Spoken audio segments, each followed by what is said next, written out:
Hello, ladies and gentlemen, and welcome to Illfoominati. I am your host, Ryan Fu, and this is the WeAreDenver network, bringing you news from creatives and artists all around our city, so you can get to know the city a little bit better, and so that we can get to know ourselves a little better, too. I'm here today with Aubrey. How you doing, Aubrey? Pretty good, man. How are you? Good, good. And Samson, who's always on. Hello. Samson's a little tired today. I'm a little tired. You can see it in his face and his demeanor. I was up to my hijinks again. Yeah, what were you doing last night? That was a birthday party. Good friend of mine. I don't even know. She's probably like 28, 29 or something.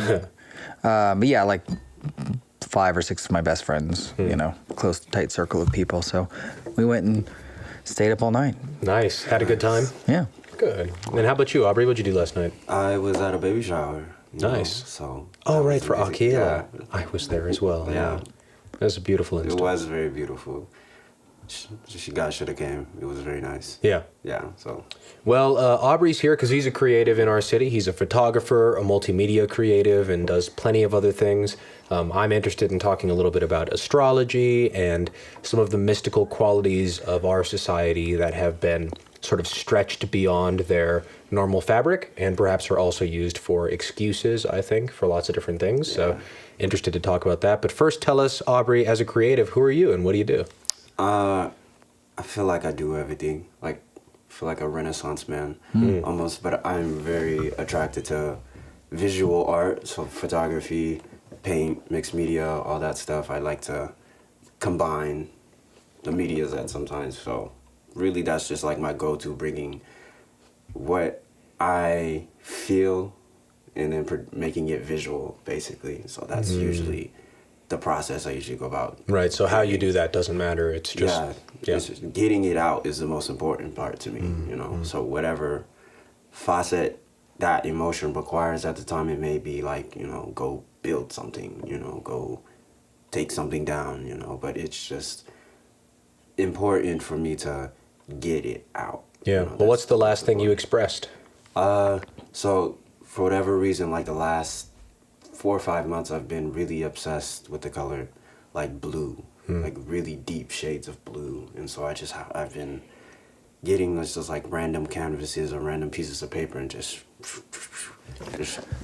random paint marks on it. And it's very beautiful. I don't really know why all of a sudden that color just popped out to me, but just like in the wall of my room, I just have like just pieces of paper with just streaks of blue marks on it. So What does blue mean to you? Why is that coming up?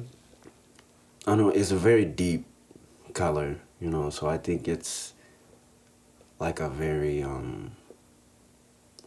don't want to say primal, but there's a very powerful like energy to that color, to where like all of the things that I guess we don't really acknowledge all the time, you know, get brought to the light. So I feel like it's like that revealing color. Yeah, so it's not nighttime, but it's not quite daytime. It's like that dusk, that in-between moment where you can start to see the light coming. That's where I just feel like it's like an awakening, kind of, you know, just putting it out that I'm waking up, I guess. This sounds beautiful and very artistic. You sound like an artist to me. Yeah. You know, blue was the most expensive pigment for a long time. And it didn't even exist for quite a while. Like, in the history of art, you don't ever see blue until, like, very recently. And then it was extremely expensive even then. And only recently with, like, you know, petroleum-based pigments and things have we, like, got such a open palette. But, yeah. Like, and there's people who theorize that when you... because you couldn't, like, you weren't finding blue really in nature, other than, like, the sky was kind of blue. You weren't, and the occasional flower or something, but there's this theory about that people couldn't even see blue back in the day. Huh. But It's interesting. yeah. Such is the way. There was I can't remember who I heard this from, but there's a theory also that's similar, that the idea of perspective, what do you call it? Distance perspective. There's a specific word for that, but that you know that when things are farther away, they're smaller, and when they're closer, they're bigger. There's an idea that people like didn't understand that until like the 17th century or something like that, which kind of blows my mind. I figure you naturally would understand it, but maybe just wasn't sort of put into knowledge, scientific knowledge in that way. Anyway, you do lots of other stuff. So you're a creative who does paintings and whatnot, in multimedia. You do photography. Tell us a little bit about the photography, and then tell us about why you also do astrology and whatnot.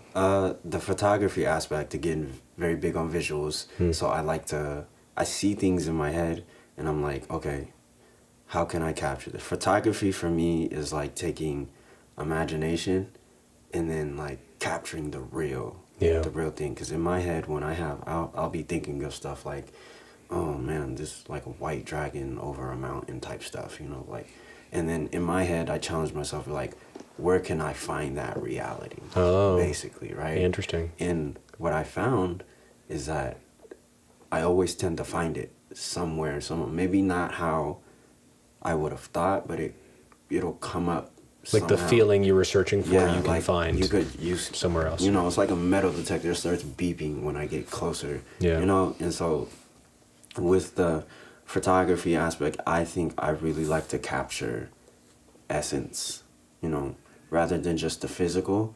I feel like in my head when I see people, I see like the deepest like parts of themselves, like the deep beauty inside of them.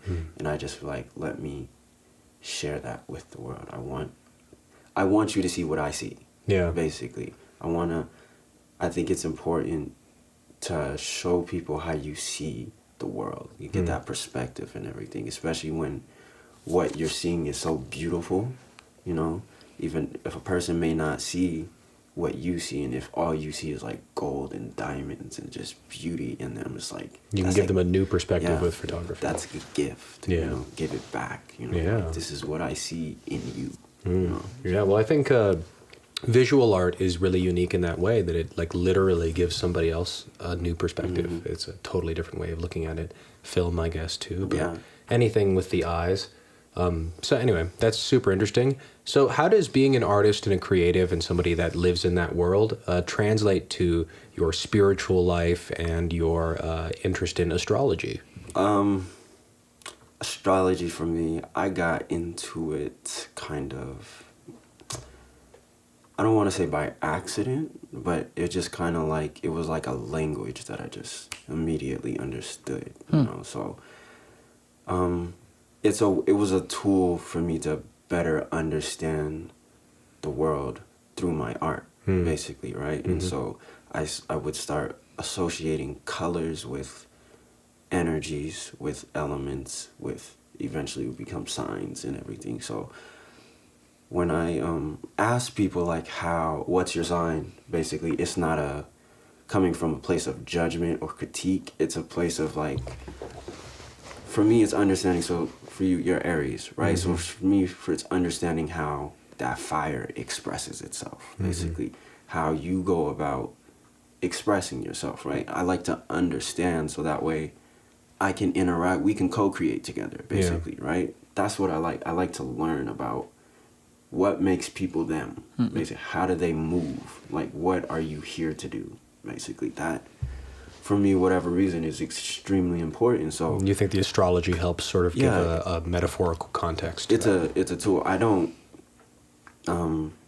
let the signs basically like determine like who a person is, because at the end of the day we're all individuals and everything. We determine that for ourselves, but it does give me a very good understanding of how people work and how things work in relation to other things. So do you see, for someone who like doesn't buy astrology very much, I'm not saying I'm not that person, but for somebody who does not, do you see a lot of similarities between, like, let's say Aries, since I'm an Aries, that like people who have that sign tend to act a certain way, or do you think that's important? Or so the deeper I've gone into astrology, I've learned that that's not true. So basically, like, so Aries typically are supposed to be very headstrong, very impulsive, do without thinking, they're very passionate, right?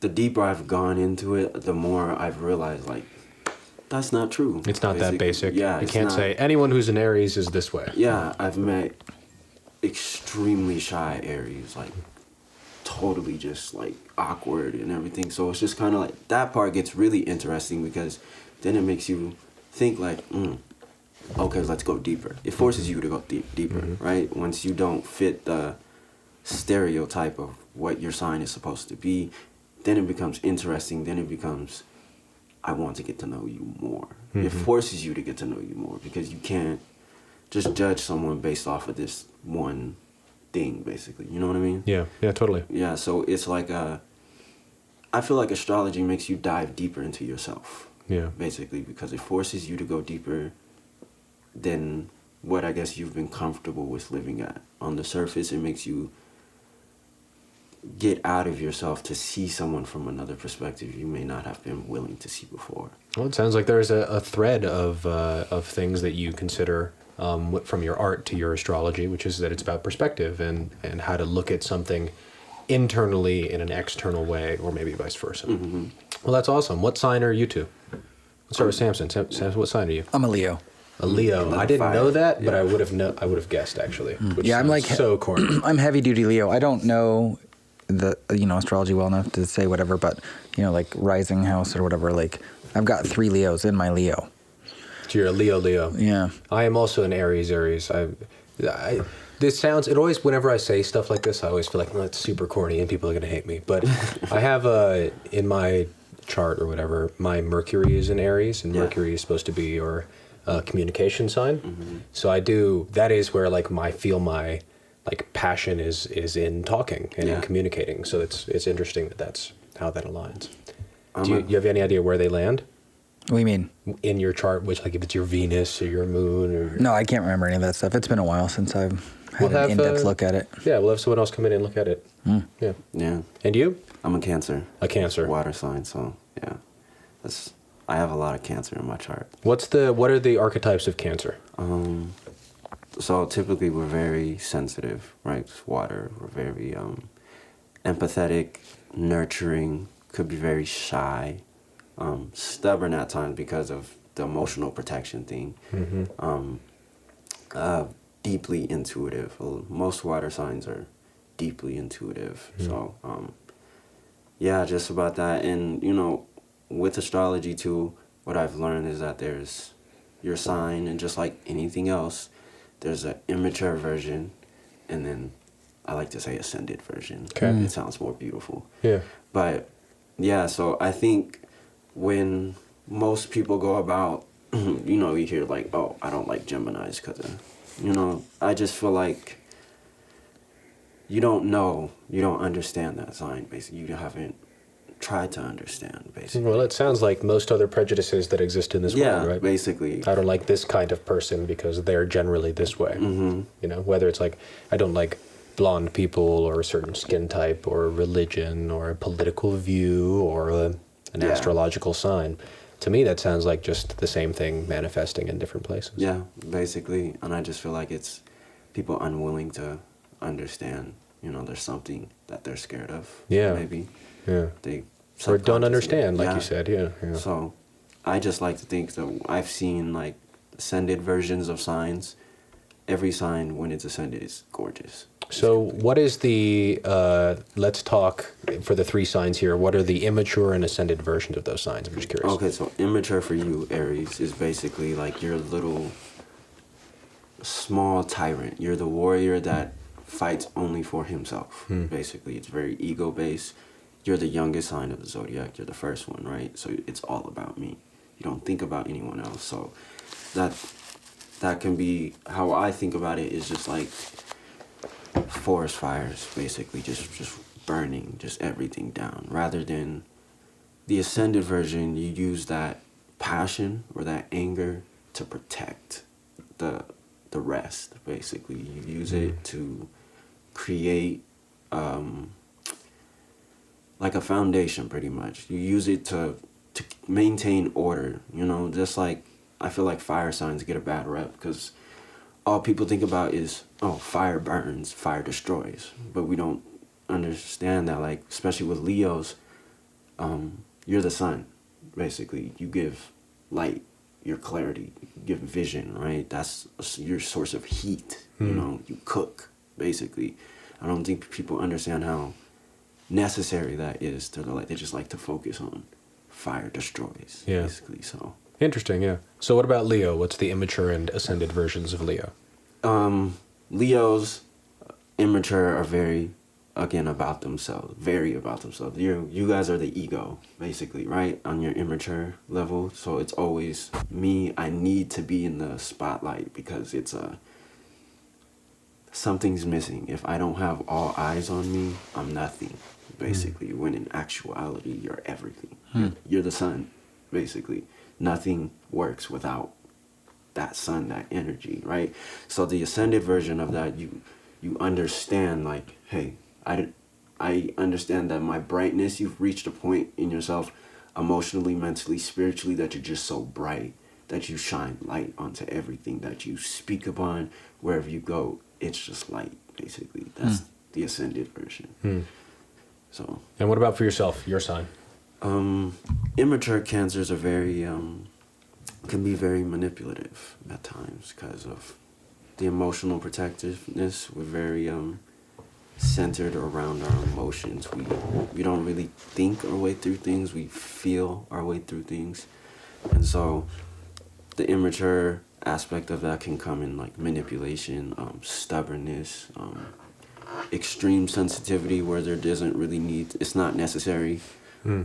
So the mature version of that, for Cancers are the mothers of the zodiac, basically. So the mature version of that is supreme nurturance, supreme protection, deep emotional understanding, can give empathy. You can feel a person's energy and give them basically what they need, without even speaking. So Interesting. Well, each sign is such a wide variety of archetypes or stereotypes, you could say, and things, and they don't apply to each person in the same way. But I think you could also say that they all apply to everyone, right? We all have different sides of us that nurture or are egoic or are fire. So for me, it's a kind of, I love astrology, and I don't. And I want to talk more about this, but I don't buy the kind of direct ways in which people tend to use it. But I think as a metaphor and as a tool, astrology is phenomenal as a way to look at all the assets and caricatures within what it means to be human. Because we all can be every sign, you could say, just like we all can feel every emotion. And we all can do every act of good and every act of evil. But what we actually act on is entirely different. Yeah. So. So I want to talk about something that I hear a lot in spiritual communities, which is that astrology is rarely something that I hear spiritual folks or folks who claim to be very spiritual as like a positive. It's rare that you say like, oh, like, wow, he's doing real good Aries thing. Like, well, he's charging ahead and doing that thing. Good for him. What an Aries. It tends to be that if someone is really, let's say, manipulative, it's like, oh, that's the Cancer in them. So why is that, and how can we move beyond using astrology or any of our religions or belief systems as an excuse, as a tool for excuses? I just feel like when people use these spiritual teachings as excuses, it's a mask. It's a way to hide. It's a way to not grow, basically, because when people do that, they've expressed to you they're content with where they are in life. They're not willing to go any further. Right? Because it's a scary thing. Yeah. So I think there needs to be, or we should work towards a deeper understanding of ourselves and what it is that we actually don't understand, and being okay with not understanding. Because I feel like it's very Western to think that we have to know everything, basically. So I think once we have conversations with ourselves and getting to a point where we're okay with not knowing,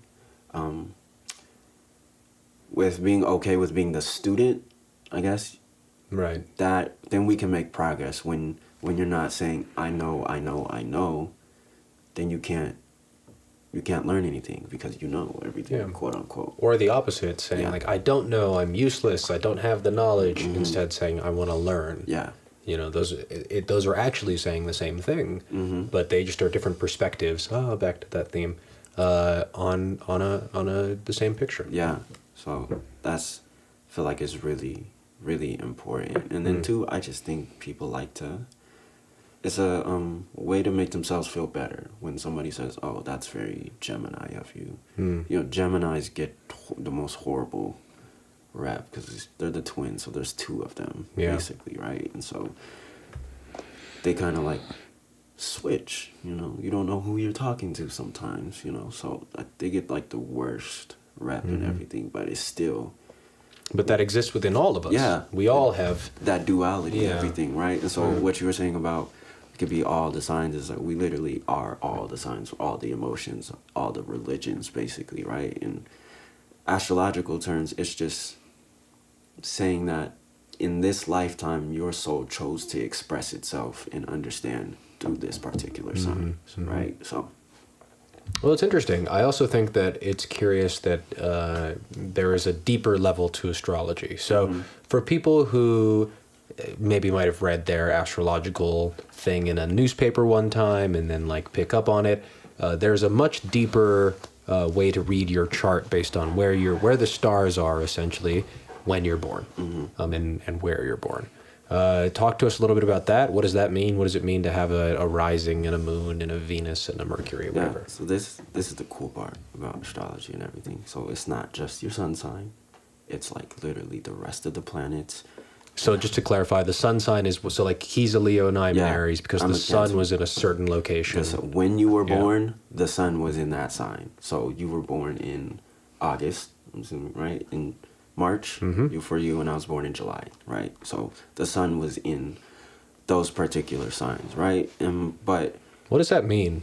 I'm just curious. Like, does that mean that sign was most prominent in the sky? Or? So each sign rules a month. There's 12 months. There's 12 signs, right? So for you, the month of August is Leo season, right? Month of March is. But like Aries celestially, season. like, does that mean the sun is closer to a certain sign than the other, or what is the? Well, yeah. So it moves in a particular order. So there's from the first sign Aries to the last sign Pisces. It moves in that order particularly. So yeah, the sun was just in that specific part of the sky. Gotcha. And depending on which week of the month you were born in, so the sun, if you were born like I was born in the first week of July, so the sun just got out of Gemini, so it was closer to Gemini than Leo, right? So, but basically, when someone asks to like look at your chart, it's like a physical picture of what the stars were doing the moment you were born, basically, right? So your sun sign is your basic like soul, how it expresses itself through the world and how it understands, right? Your moon sign is your emotional self and your past self, basically. So it's how you articulate your emotions, right? And so my moon sign's in Sagittarius. It's a fire sign, so there's a lot of underlying like passion to go see things, to go to the world, go travel the world, to learn, to teach, and all that. So your moon sign, yeah, it's like your deeper emotional self. Your rising sign is how you appear to the world. So unlike your sun sign, it's how you feel. Basically, it's how you understand. Your rising is how you come off. How you express it. Yeah, that's what the air around you, I guess. Mercury is the planet of communication. So how you think, how you talk, how you express yourself, writing, all that. So Venus is the planet of love, beauty, art, all the great things. What's Mars? Mars is passion, war, sex, all that stuff. And Saturn is usually, so Saturn is, once you get into deeper into it, you start to have planets that you like more than the others just because of the lessons they come by. So Saturn is usually the hardest one. It rules Capricorn and Aquarius. That's really just like you ever have like a teacher you just do not like at all, but you're deeply grateful because you learned. Basically, that's Saturn. He's very straight to the point, blunt, no emotion, just Jupiter is like the planet of higher knowledge. So there's like geometry, and then there's sacred geometry, you know, everything that's on the higher realm with the heavens, The ascended. Spirituality and everything. And then Uranus and Neptune, those are very mystical planets. Uranus is about revolution, it's about freedom, it's about, you know, individuality, letting the individual be an individual and having room to be an individual. And then Neptune is about like illusions and like dreams and all that, like the stuff. It's fantasy, basically. And then Pluto, the final one, is deep transformation. It's the phoenix, death, rebirth constantly. So yeah. You know what's curious to me that's sort of clicking as you're talking about the meaning of each of those planets is that there are myths from various religions that talk about those planets as gods, and that they all represent those kinds of things, right? Venus was a planet. I can't remember exactly what Greek god it was, but it had to do with love. It's not Aphrodite. I think it's Athena. Athena, that makes sense, yeah. So it's about Athena, right? It's like that motherly, but also that loving. So it's curious that these old traditions not only saw the mythology as that particular thing, but also that specific star, and that's translated all the way to today. So maybe they understood that there were some impacts that we might not be able to understand yet scientifically or in a Western. Mars, right, was Hades, yeah? Mars is Aries. Aries, he's god of war. Oh, Aries is god of war, right? There's already, So that makes sense too. But that there are that these myths are connected to the sky, and that this was a sort of it's been said to be like the one movie screen that every culture around the world was all looking at the same time, and they all ascribed different gods or mythological figures and icons to these stars, but they all end up being pretty similar. So to me, that's an indication that there's something to this. Now, if someone is super against astrology, thinks it's all total bullshit, what would be something you would say to them? It's actually very incorporated into just like regular life. So days of the week: Sunday, the sun's day; Monday's the moon's day; Thursday more Thor's day, right? Oh, really? Yeah. So that's like really cool, and it's not like I don't like to think of astrology as a belief, basically, because when you think of planets, physical things, they have physical energies, basically. There's physical impacts. Yeah, right? So, like, it would make sense that these huge planetary bodies with gravitational pulls that are giving off its own frequency would have some effect on you. Yeah. Basically, you're made of the same stuff. Yeah, well, I mean, the moon definitely affects our planet. Yeah, so it would make scientific sense to say, like, when this planet is doing this thing, it correlates to these particular. So it is a kind of scientific. That's what I always tell people. It's not necessarily woo-woo a belief. spirituality. It's not just made up. It's like, you know, this is some real. There's like real science behind it sometimes. So it's whether or not people want to hear it. I think for the most part, when people resist astrology, they don't like the idea of not being in control. Basically, they don't like the idea of something outside of them having power over them. Well, they're in for quite a surprise. Yep, especially if they view the world where there is an outside of themselves. Yeah, that's a tough one. Yeah, I talked to a psychic the other day, and I had like no, anything's going into it. And the thing that sticks out to me whenever I go to see anybody of a sort of spiritual nature is that my reactions to what they say tell me, to me, that's the real psychic part. It's not even like they said this thing and it's going to come true. How I react to what they are saying is going to come true tells me a lot about myself. They said, well, you're going to have this issue with a person and then you're going to overcome it and there's going to be great wealth and so on and so forth. And I reacted to that like, well, I don't have to have a fight with that person. And I had to look inside myself and say, oh, what part of me even thinks that? So it's maybe not the direct belief in something like astrology, but our reactions to it as well that can tell us so much about ourselves and so much it can be such a great tool for inner learning. Yeah. What would you say are the top few reasons you use astrology? Or it helps me understand the world. So that astrology uses elemental things that is so simple. It's a very simple way to understand things like, water, earth, air, so, and then too, about how there's different kinds of water, there's different kinds of earth, basically. So within those 12 signs, there's 3 earth signs, there's 3 water signs, there's 3 fire signs, etc., right? And so for me, that always comes back to me artistically, right? So I get certain colors that pop up to me when I think of certain signs. And then I think of certain like terrains or like geography places. So like when I think of like Aries or something, I think of just like a volcano, just basically kind of just like, it's not erupting, but it's still like, it's active basically, right? And for like Gemini, for example, I think of just like tall grass just blowing in the wind, right? Because of that wind.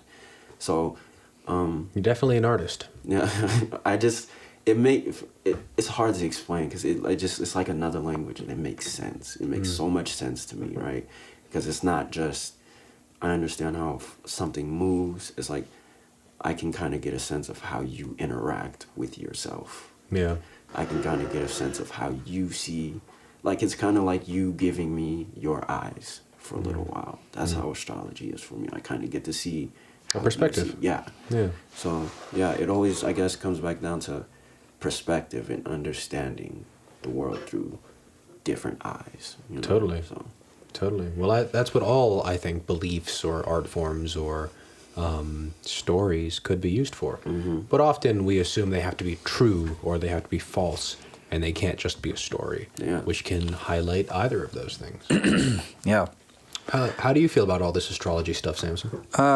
Well, I've read some stuff, like scientific studies of discussing the fact that you can observe things in your environment happening that have repeatable effects that is measurable based on your location around the sun, So like there are lots and lots of things that have an annual cycle hidden in them. And the one I always remember, the big example was, you could do like a very simple chemical reaction, and the amount of time that reaction takes, is the same curve. Like it starts off and it accelerates and it starts running out of fuel and dies off, right? You mix the two things and they bubble for a while. And that bubbling, you measure that. But if you zoom in, like way in on the actual line, like, so it's the same thing every time. It's 100% repeatable, experiment. But if you zoom in on the line, the shape, the relationship, to kind of like, sometimes it will boost up a little bit and sometimes it'll boost a lot. So it's not perfectly smooth. It's got this like shape to it, this little squiggle, and that little squiggle changes shape throughout the year. And you can observe, and when you come back around the next year, you'll notice that it has that kind of flavor. Same squiggle as it had the year before. Yeah, and then on a much more deeper level, you have this idea of the universe kind of being a simulation, or however you want to any number of ways is an accurate metaphor to say, like, we're kind of all in the co-creative imaginary space, right? So, and then that's the idea of, we're talking about these external things, the planets and the suns moving around us, but they're not outside. That is us. Yeah. That is a portion of you. Your consciousness came here, and you're choosing to reflect back all of these things that are being. It's totally possible that that's not an external process. So that would give you that direct relationship in a spiritual speaking sense. Yeah, I heard a myth. I can't remember if it's Mayan or Aztec, but they talked about the night being a blanket with holes poked into it, but that what you saw on the other side of the blanket was you, not, and they poorly translated that myth through Western theories, but that sounds a lot like what you were saying, that the stars are pinholes of light from within you, not something way far away. Yeah. But how do you ever talk to someone who's super scientific and believes that there are pieces of rocks floating out there in the universe, which may also be true in this kind of view that you're talking about it? Quantum physics. Yeah, that's always my go-to. That always just seems to capture, because when they don't believe in, I don't even think it's like a belief. When they're not grasping the whole elemental thing, the astrology thing, you just okay, let's go to straight hard facts. You understand it in quantum physics, quantum entanglement, everything's connected. Yeah. Right? So in that saying, you have to acknowledge that that is a part of you. You are a part of that and everything, right? And you have to understand that the same elements, the same chemicals that are found in you are found in the planets and everything. So, and when things are moving, there's waves being pushed out. So when these waves, you, of course, naturally, when this thing moves, and if you're both in a pool and you make a splash in a wave, the wave is going to hit you 100% of the time. Yeah, because you're in the same water. Right. The universe is that giant pool, the planets, and we're in the same water. So when it moves, when we move, it all has an effect on each other. Yeah. That's like basically at the turn of the century, the general scientific establishment made a big move towards the lack of like a background field or the ether, and which was kind of like finalized with Einstein essentially. And so that model of the universe is called action at a distance, which is basically the idea of like an object traveling through emptiness, and interacting. So you have to like have a thing that's being thrown, right? And so quantum mechanics has introduced like these things of like non-local interaction and instantaneous reaction, like, shake this particle and its matching mirrored particle is over here and it shakes instantaneously at the same time. And so like all of that's like part of this, the introduction of the idea, the reintroduction of the idea of a background field. And there are people who say that like, the universe, like the base, it's all just neutrinos. Like we're in a sea of neutrinos, which is why it's so hard to detect them, because everything is basically a neutrino. And all of your other particles are basically waves that come, like just all these waves moving back and forth, and it's exciting the neutrino from neutrino up to full matter and, or whatever, Back down again. Yeah. So, but yeah, like all the science of interconnectivity is getting very hard to dissuade, like that's where science is going. And that's why East meets West, like we're in this like prophesized time where you're seeing all of these things. And so you really can't have a hard science conversation about like, it is super connected out there. Everything is really, really super connected. And like the things that you do have a far reaching effects that you would never even expect. Yeah, well, even scientists that look at, we were talking a little before about ecosystems and how you can't adjust anything in an ecosystem without it affecting the balance of all the other things around it. Have you guys seen there's a really cool documentary out there about the wolves of Yellowstone Park? Yeah. You guys seen that? Yeah. I think so, yeah. Oh, it's fantastic. It is. It's really good. Yeah. To surmise it, essentially, they had hunted a bunch of wolves in Yellowstone because they wanted to make sure that it was like safe for certain. They're like afraid the deers were getting killed too fast, standard nature stuff. And so they took wolves out of Yellowstone, all of them. They moved some and then they killed the rest. And suddenly the whole landscape started dying. Everything, like the grass started dying and the beavers started dying and there were less birds and certain birds didn't migrate there anymore. And there were all these different studies done about what they had to do. And they spent billions of dollars, or millions of dollars at least, on fixing the grass and trying to make sure the antelope ate more and like all these different individual fixes, when finally they decided, well, let's just reintroduce the wolves again. And so they reintroduced the wolves, and I think they only did like 2 packs. It was like 14 wolves or something like that, or like 20 wolves. It was a very small amount. And immediately, within the next 2 months, suddenly they saw, because the wolves were eating the deer or the antelope, whatever they were avoiding giant open grass fields, right? Because they had predators, like that's not where they're going to kick it anymore because they could die. Yeah. So not only did it prevent overgrazing, but suddenly these lush fields of grass came back and all this beauty started coming back. And the grass held the soil in for rivers, so rivers stopped eroding so quickly. And so the rivers started flowing more, and so there were more fish. And because there were more fish, the birds would come in and eat the fish and put that back on their migratory route again. And because of that, the beavers, because the rivers were flowing so fast, the beavers came back in too. So it was just the reintroduction of a couple of packs of wolves changed. I think the actual name of the documentary is something like The Wolves Changed the Rivers. And that's, to a lot of people, that's mind-blowing that that's possible. But that's just a microcosmic example of how connected we all are. And also, for me, that nature is sentient, that our reality is alive, and it's playing this game of balancing things. And I think we're a kind of special example where the sentience itself, this thing that many religions refer to as God, right, has birthed an additional form of sentience. Yeah. And it is constantly playing the game of balance. But maybe we're not. And that's, I think, part of where all of our growth is to be done as conscious beings, is to realize that we could be here as the great gardeners of this earth. And there's plenty of stuff for everyone, and there's plenty of food and water, and all the creatures could live together in this great harmony. That doesn't mean things aren't eating things. Yeah. That doesn't mean there's not war or violence or rape or any of the terrible things that are happening. But it does mean we could be stewards of our environment. To me, that's what that metaphor means. But we've forgotten somehow. So how do we get back? How do we... Well, that's it. Bringing it back to the... sorry, with the astrology. I was about to say tarot for some reason. And the connectivity of it all.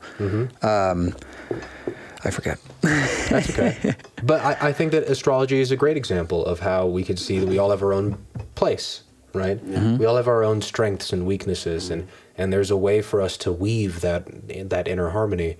We've forgotten somehow, though. I guess because we think we have to do it alone, maybe, is part of it. That's what it was. Like this, it seems to be all of the ails of society seem to be this basically like we all sold ourselves on this idea as the vast majority of the earth became convinced over the last 200 years essentially that there isn't this connectivity, you know, and nature is a machine. Yeah, and the conquerable and brute force rather than massaging situations, it's very... Yeah, that really is the ultimate symptom. All your scarcity and stuff comes from all that just one meme of we're all separate. Yeah, and we're not connected.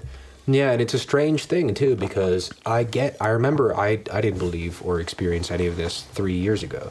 And remember what it felt like to listen to, any particular religious person say, well, we're all connected, it's all the same, and thinking oh, that person's fucking crazy. It was very irritating, I understand. Yeah. It's a couple years ago, I would be like, shut up. Yeah. Stop talking, basically, right? Yeah. What I've come to understand, though, is why people resist that so much is because you would have to, in that moment, there's a deeper part of you that instantaneously acknowledges that you hate something, right? That you are not willing to grow anymore. And that, on a deeper level, you feel shame, guilt, right? And instead of saying, I acknowledge this, I accept this, and I want to change it, you project it. You get defensive too. You protect a part of you that you don't even want, but you don't see any other choice. I also think it has to do with a deep misunderstanding of who you are. If you think you are your ego or that you are your flaws, then you'll protect them with your life. Yeah. Because you'll think that if those flaws die, that you'll die too. But that's not necessarily true.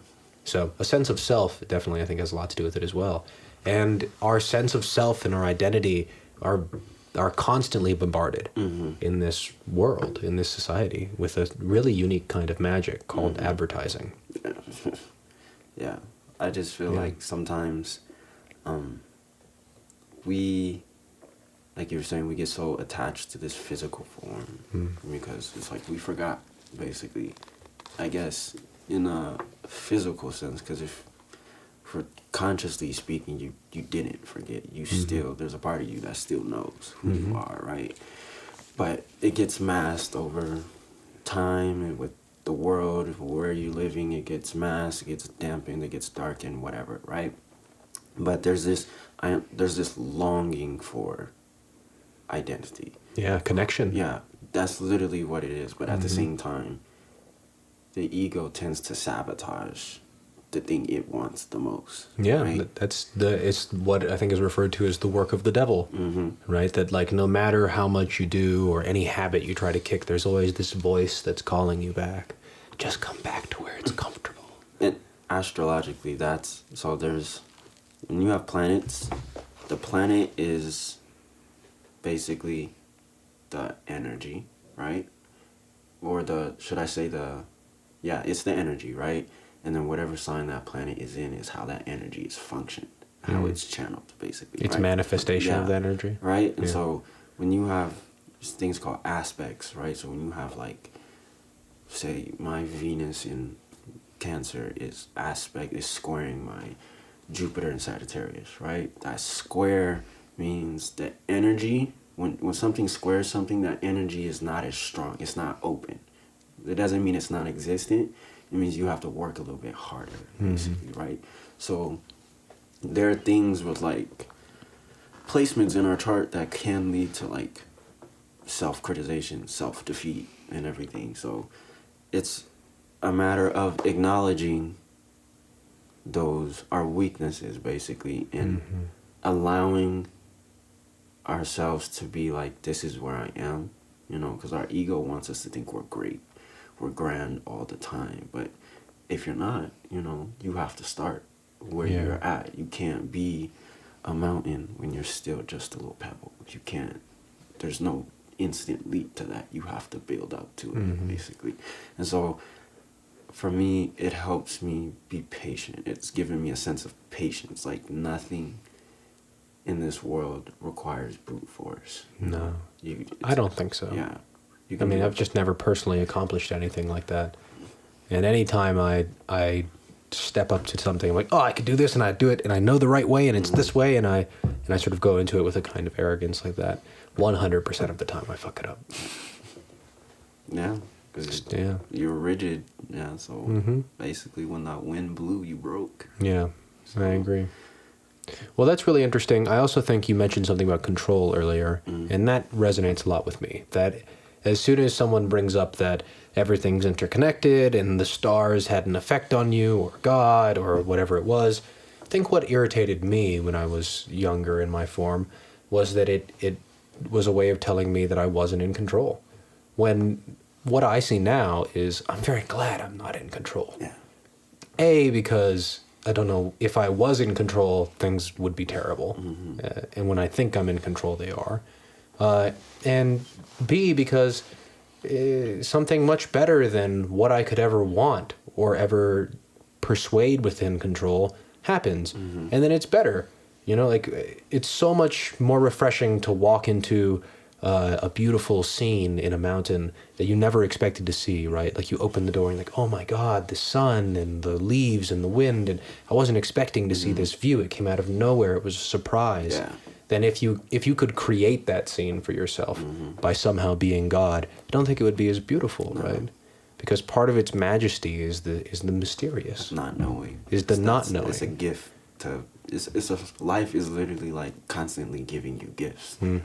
When you don't expect, when you're not trying to control, life gives you a present, and you're like, surprise! Oh, and so you're like, wow, I wasn't expecting this gift, basically, right? And it's like, it rewards you for being, for flowing. Basically. Yeah, for letting go of control. Because that's how everything works. Everything flows. Nothing is trying to, you know, the planets aren't trying to be like, Jupiter, you need to be right here. You know, there's a natural order. You know, it's an intelligence, like you said. It's like there's an intelligence where it's just like, I am here, and I've accepted that. You know? And the rest just falls into place. Well, nature is a great teacher in that way. I think that religion has some issues in how it sees God as being almost as egoic as us. When I think the duality of it is that a lot of people don't want to let go of control because they think that means something else will be in control that's not them, like another God or another human, when maybe no one's in control. How much control does a deer have over its life? It's living, it's eating grass, it's, you know, reproducing and probably having a grand old time. It doesn't control when the wolves come for it or whether or not it's going to get a sickness or whatnot. It doesn't mean that it doesn't mean that if it lets go of that, something else has control. It's all harmonious in a way that's beyond the very concept of control. Yeah. Something we talked about last week that I'd love to get you guys' opinion on is that as soon as we put words to things, they enter this duality. It's very difficult to escape. So one that I talked about last week with Fulani was the word nature. That as soon as you assume there's natural things, that then there are unnatural things. So it's kind of a trick word. So what is nature? Let's start with Samson. What is nature? If you're going to give it a definition or whatever. I get nature is basically the rules of the world we experience, you know, like, because Never heard that one. when you use the word, because you're describing like natural versus unnatural. So if it's unnatural, that means it's breaking some sort of rule. Okay. Right. But the only things that are unnatural in the way we use the word is essentially like man-made things. So like a car isn't natural, but man is nature. So maybe cars are natural, you know? But that's the idea. So again, it's interesting too. Like it's a good topic because it adds that separation, you know, the duality and then like illusion to the situation of something being natural versus unnatural. So, but yeah, it's the rules. It's the, you know, like gravity is natural. You know, when you throw something up, it comes back down. Like, is a nuclear explosion natural then? It's within the rules, and it's it happens. It happens. But it is interesting that it's created. Yeah, it's a construct. The whole idea. Yeah, well, then you know, like the nuclear weapon, like. Oh, is man-made? You're saying? Yeah, that man-made aspect of it, like. So, like, if a beaver makes a dam, is the dam natural? Well, yes, but that's there's an interesting. I don't know. There's interesting interplay between creation and destruction. You know, because like the beaver dam is creating and. I don't know, I suppose it like could clog up water somewhere down the thing and it kind of destroys someone's habitat or something, you know, like they're, but yeah, it's this weird interplay but yeah, it's totally natural, you know, like, I don't know, like beavers building dams is just like things having babies, you know, like it doesn't bring any there's no debate about it whatsoever. Right. You know, like, but should we stop all the beavers from, you know, that's not natural. Who does that? Who does that? Beavers do. Yeah. Yeah. It's interesting to me that man-made things are unnatural in the modern term of things. Yeah, which is another one of those, like the separation argument. It's very interesting because that's kind of where the man versus nature narrative comes from. Like that we can do better than nature, you know? Oh, nature, you think you could build that thing? Ha! I'll one-up you. Yeah, and then there again, but you're like, but we are nature, so even if man did somehow improve upon nature, isn't that nature improving upon itself? Yeah. We come from, that's crazy. That's what I think. What do you think about the whole concept, Aubrey? Yeah, that is very... You don't have to have an opinion. I just never thought about the duality part. That's very interesting. As soon as you name something, it is this or that. So when, I guess in reality, everything is this and that. You know? It's both, you know? The moment you say, it's just this, you know? You're excluding everything else that it's not. And so... Yeah, I just feel like, nature is just like this, this isness just being, like it's just this sole example of what it means to just be, right? And then there's like a just unimaginable intelligence about it, you know, and how, like you said, man thinks it can do better when nature's been doing better. It's been doing better. It's evolves. When something's not working, it'll evolve. It's smart. It clearly acknowledges like this doesn't work anymore. Right. You know, I would never put a black bear in the Arctic. You know, it wouldn't survive. It's just so out in the open like that. So let's evolve. Let's bring you down south to where you match the environment. You know what I mean? And so there's this like it's like a. I feel like once you start seeing where we've come from as one, it's intelligent, it's a sentient thing, a being, we can start to learn, basically. Because sometimes I feel like Earth, this life is like a level, like in a video game, you know, and nature, the planets are just like teachers, basically, to where we get to learn from, basically, if we're willing. Otherwise, we just, you know, we'll be here until we learn what we need to learn. So yeah, I feel the same way. And Samson's in some alien circles, and I can tell you they all feel the same way too. Yeah, that this level of life is a kind of video game, a kind of training ground. That's what I like to think about it like that, as like this we're on a level like the planets. Because lately I've been thinking about like what would happen if like we went to another solar system, another galaxy. What would happen to us spiritually? Basically, being that those planets aren't there anymore. Yeah, you'd have a completely different astrological chart if you were born over there. Yeah. And so I just feel like that's always like, that's why I like to think about it as like there's levels. Like in this particular level, there's a certain lesson. Right. There's an interesting meme theory kind of thing out there that the game might be to get off the rock. Yeah. Right, because you have a lot. It's the difficulty level is actually a little bit harder than we had thought. It turns out, like when you look back in the geological record, there have been lots and lots of crazy disasters and mass die-offs and stuff, you know, and this also brings in the potential that modern man, because the humans have been here for 250,000 years minimum, but the idea is we've only had civilization for 5,000 years, 3,000 BC. But all that stuff is getting blown out of the water as we speak. And there's quite a bit of evidence of like previous civilizations. But there's this idea that maybe we're supposed to get off the rock because eventually the rock will shake you off, asteroid, volcanoes, whatever. Which is pretty common. Yeah. And so the idea is that we have to get off the rock. And that makes it really interesting to like, I was talking about this last week with my friend Amanda, and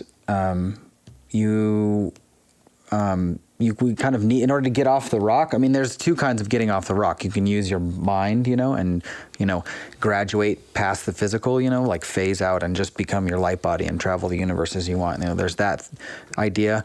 And then there's also like the physical, like build a rocket ship, and we couldn't build a rocket ship and get off the rock if we hadn't gone through this weird period, dark night of the soul, like the last 500 years of like industrial revolution and enslaving the whole planet to like a bad idea, the Hopi prophecy of the people of fire coming and taking over the place, like burning it all to the ground and then creating a pathway off the rock, essentially. Yeah, with the tools of oppression that we had unfortunately created. Yeah. Yeah. Well, I think there's some. I don't want to say. I think that's an interesting story, and I think that there's a lot of metaphors people can draw upon in their own life. It doesn't have to be about actually escaping this planet, but that there is a direction our species is heading and a purpose for being human at all. And that to me is number one, because I think a lot of people who feel disconnected, who feel like nature is a machine, also feel like they have no purpose. Yeah. And also feel like life is meaningless, which blows my mind, to be totally honest. And I used to feel that way, and I can't even really pin down why. So perhaps if we can continue to explore cool stories like astrology, like alien stuff, like transcending the body and meditating and whatnot, then we can continue to search for and find perhaps even purpose in that searching, which is such a beautiful thing. So we're heading toward the end of our podcast now. I want to say thank you guys both so much for being on. It's been just a pleasure to have you. Thank you, Aubrey. No problem. And thank you, Samson. Is there anything you guys want to shout out that is going on this week? You're a creative. Tell us about anything you're doing in Denver or where people can find you, maybe get their charts read or see your photography or hire you or whatever it is. You can just add me on Facebook. Aubrey Rose. Right now I just feel like I'm in a meditative state, so I'm not doing too much right now. But yeah, if you just want to add me on Facebook, if you have astrology questions, want to get your chart read, I'll do it for the free. Nice. Free 99, special deal. Yeah. So, yeah. Awesome. Awesome. Well, I appreciate your presence here, not just in the studio, but also in Denver. The more of us are interested in this kind of work from all the different angles, the more it helps to define our city. Yes. So, ladies and gentlemen, this has been the WeAreDenver podcast. I hope you learned a little bit about yourself and about our city, and I hope you all have a brilliant day. Big up to Rich and the Ghost House. Big ups to the Ghost House.